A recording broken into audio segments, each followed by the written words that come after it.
মতো ঠান্ডা হয়ে যায়। আরে আরে, তুমি হঠাৎ কোথায় গেলে মা? আজ তোকে শ্মশানে পাঠাবো রে ছায়াবতী। ওরে ও ডাইনির ছা, বেরিয়ে আয় বেরিয়ে আয় বলছি। ওই বুড়ি মরলে তোকে আমরা এই ভিটে থাকতে দেবো না। তুই আমাদের গ্রামের সব সুখ খেয়ে ফেলেছিস।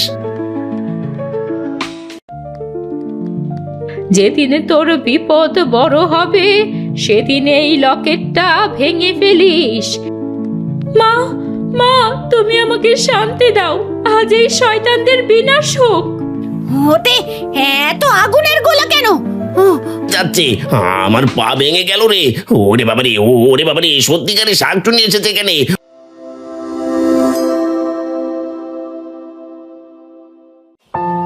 পুকুর পাড়ে ছায়াবতী রক্তাক্ত অবস্থায় মাটিতে পড়ে আছে। সরলা বুড়ি লাঠি ঠুক ঠুক করে সেখানে এসে পৌঁছালো আর দুঃখীকে দেখে বলল, ওরে বাপরে, এ কি কুহক দেখালি রে দুঃখী!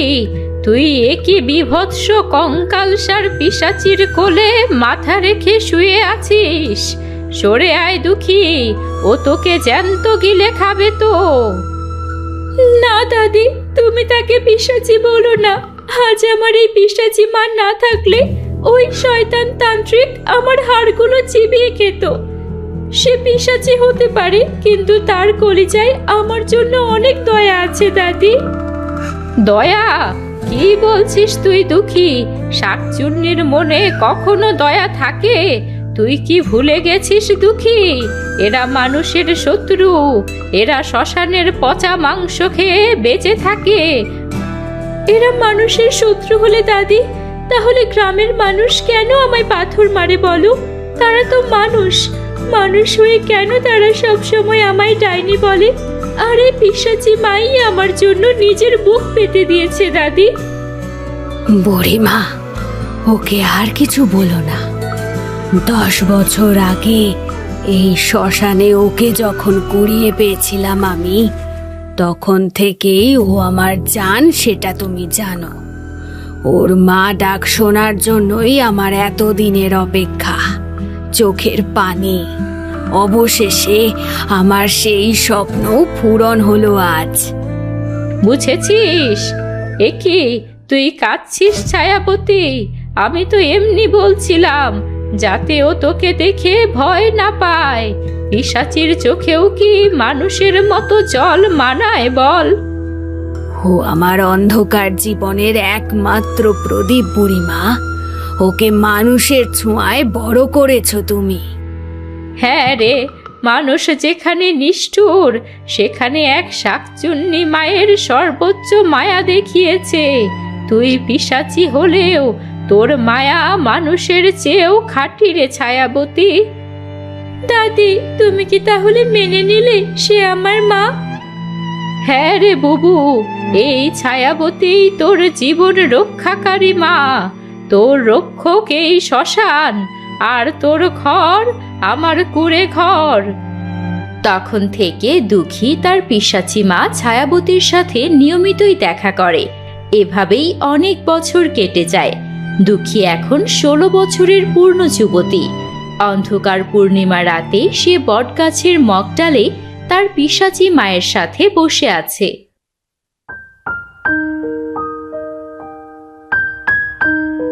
মা, পূর্ণিমা এলেই আমার এই লকেটটা কেমন যেন বরফের মতো ঠান্ডা হয়ে যায়। আরে আরে, তুমি হঠাৎ কোথায় গেলে মা? এই তো মাত্র আমার পাশে ছিলে, এখন আবার কোথায় অদৃশ্য হলে? আমি আছি দুঃখী, তোর পাশেই অদৃশ্য হয়ে। আমার যে তোর সামনে আসা বারণ। তুই এখন বড় হয়েছিস। আমার এই বিভৎস চেহারা সব সময় দেখলে তুই ভয় পাবি তো রে মা। ভয়? যে মা আমায় তার নিজের বিষাক্ত আঙুল দিয়ে দুধ খাওয়াতো, তাকে আমি ভয় পাবো? আমি কি এতই স্বার্থপর মা? তুই এখন মানুষ সমাজের অংশ দুঃখী। ওই মোড়লের ছেলেরা তোর দিকে কুনজরে তাকায়, তোর ক্ষতি করতে চায়, আমি সেটা জানি। ওরা যদি একবার আমার সাথে তোকে দেখে নেয় এভাবে, ওরা যে তোকে পুড়িয়ে মারবে রে মা। মারুক না, এই লকেট থাকতে কেউ আমায় ছুঁতে পারবে না, সেটা আমি জানি। আমি জানি এর ভেতর কোনো এক বিশাল অদৃশ্য শক্তি আছে যা আমায় সব সময় রক্ষা করে। বলো না মা, এই লকেটের ভেতরে আসলে কি শক্তি লুকিয়ে আছে? দুঃখী, ওর ভেতর তোর জন্মদাত্রী মায়ের শেষ আশীর্বাদ আর আমার 1000 বছরের মায়া বন্দি আছে। ওটা ছিঁড়লে তুই যে একা হয়ে যাবি রে মা। জানো মা, মাঝে মাঝে রাতে এই লকেট থেকে আমি কার যেন কান্নার আওয়াজ শুনি। মনে হয় কেউ আমায় নাম ধরে ডাকছে। সে কে মা, তুমি কি জানো? ওসব তোর মনের ভুল রে পাগলি। তুই এখন ঘরে যা দুঃখী। সরলা বুড়িমা তোর জন্য পথ চেয়ে বসে আছে। রাত বাড়লে শ্মশানের বাতাসও বিষাক্ত হয়। বাড়ি যা মা।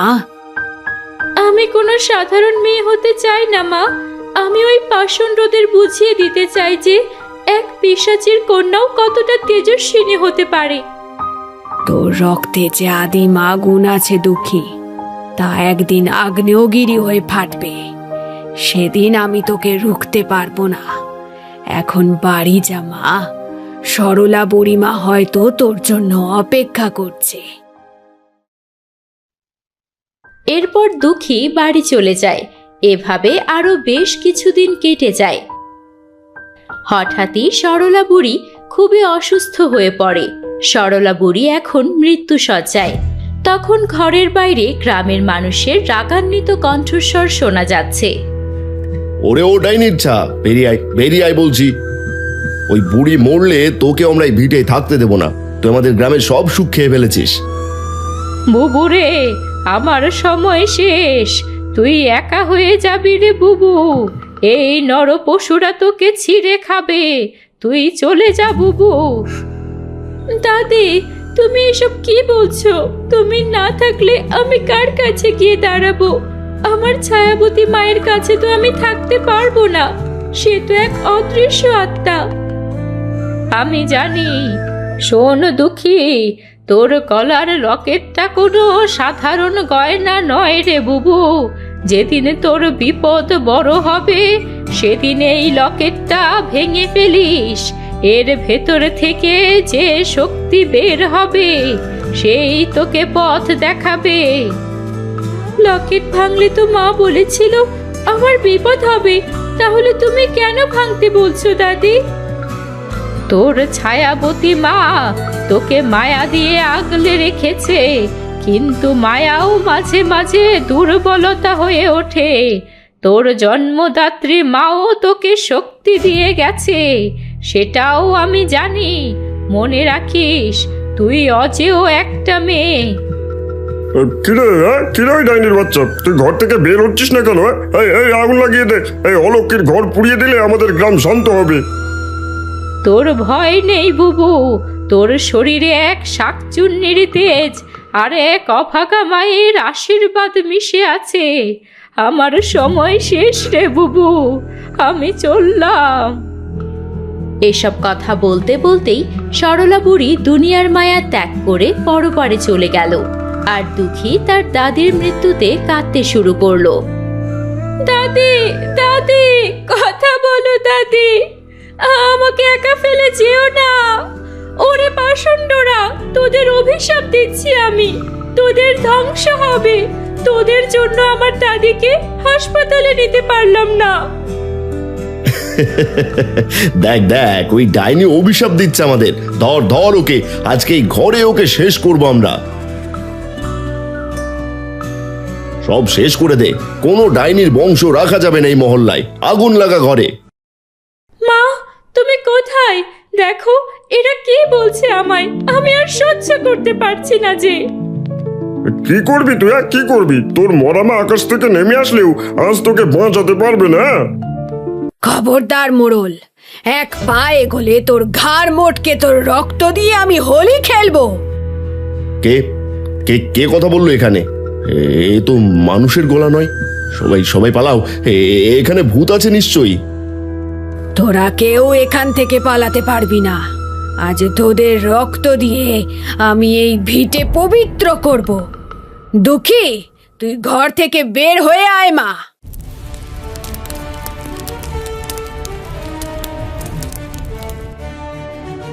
আরে কেউ বাঁচাও, আমায় কেউ টেনে নিয়ে যাচ্ছে, আমার পা ভেঙে গেল রে।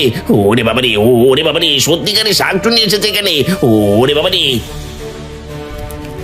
আজ থেকে এই গ্রামের ওপর আমার আর আমার পিশাচি মায়ের কথা চলবে। কেউ যদি এই ভিটেই ঢোকে সে আর ফিরে যাবে না বলে দিলাম। এরপর গ্রামের বাকিরা সবাই সেখান থেকে পালিয়ে গেল। এদিকে শ্মশানের পরিত্যক্ত মন্দিরে ঘোরপেঁচি আর ভৈরবতান্ত্রিক ষড়যন্ত্র করছে।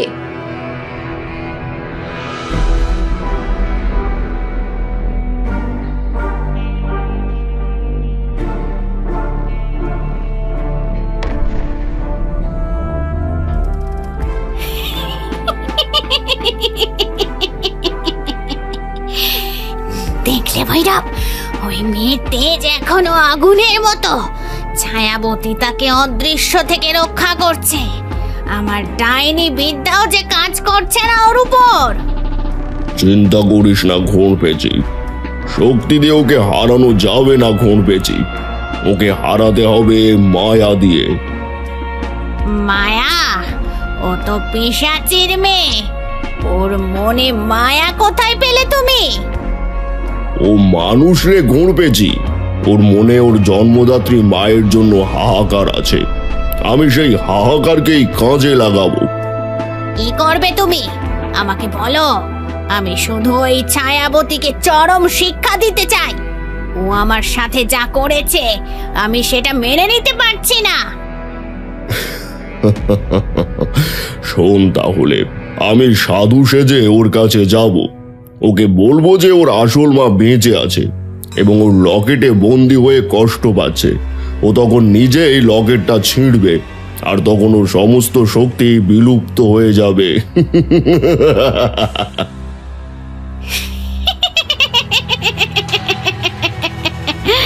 আর তখনই আমি ওই ছায়াবতীর ঘাড় মটকাবো।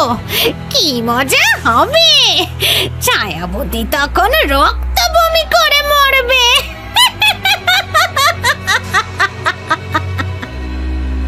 মনে রাখিস ঘোরপেঁচি, তবে ওই লকেটটা আমার চাই।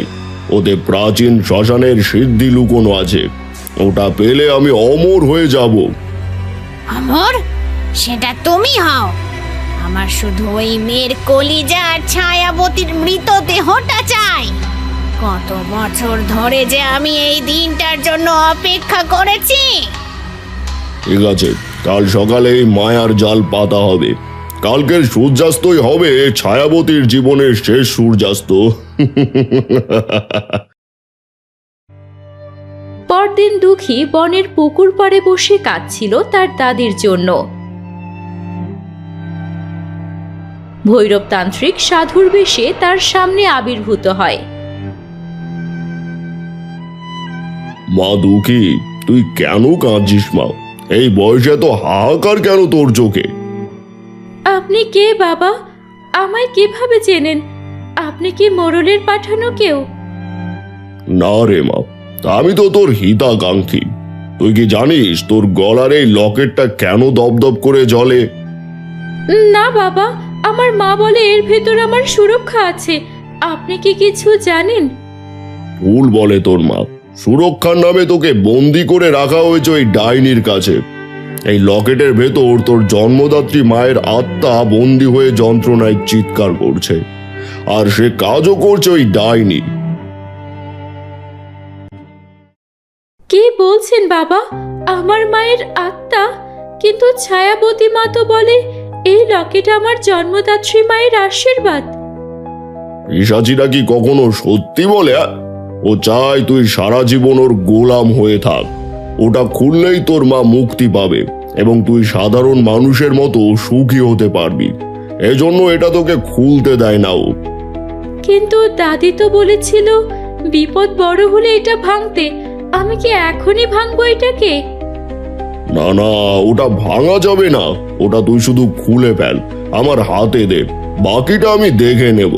তোর মা অনেক কষ্ট পাচ্ছে। তুই কি করে পারিস তোর মাকে এভাবে বন্দি করে রেখে কষ্ট দিতে? না বাবা, আমি আমার নিজের মাকে কষ্ট দিতে পারবো না। আমি এখনই এটা খুলে ফেলছি।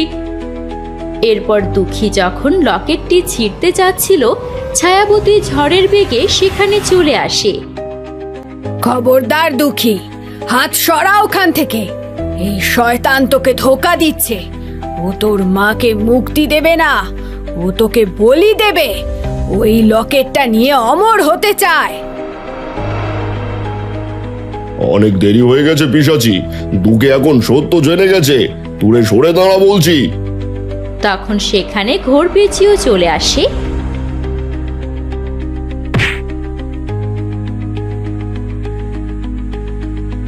আজ তোকে শ্মশানে পাঠাবো রে ছায়াবতী। অনেক মায়া দেখিয়েছিস ওই মানুষের বাচ্চাকে, এবার মর তুই।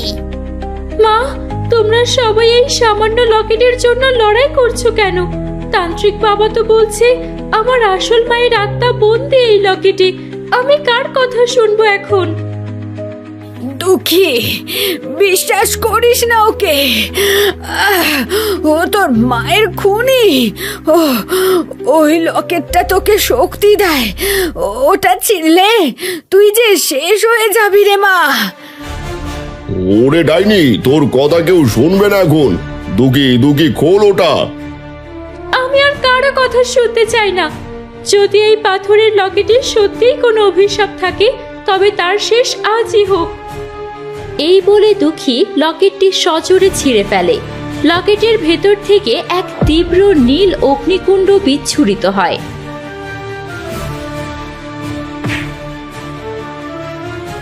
কি হতে এত আগুনের গোলা কেন? ওরে বাবা রে, ওরে বাবা রে, আমার শরীর জ্বলে যাচ্ছে। পালাও!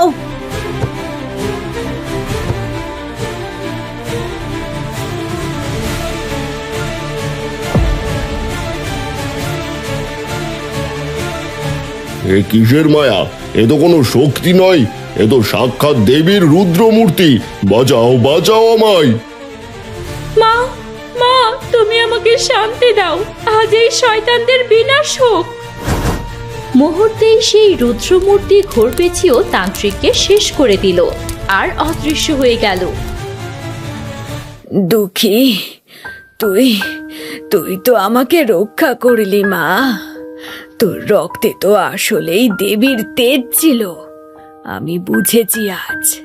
এতদিন শুধু আমিই তোর রক্ষা কবচ ছিলাম না, তোর জন্মদাত্রী মাও তোকে এতদিন স্বর্গ থেকে রক্ষা করে গেছে। তুই অনেক ভাগ্যবতী রে দুঃখী, অনেক ভাগ্যবতী।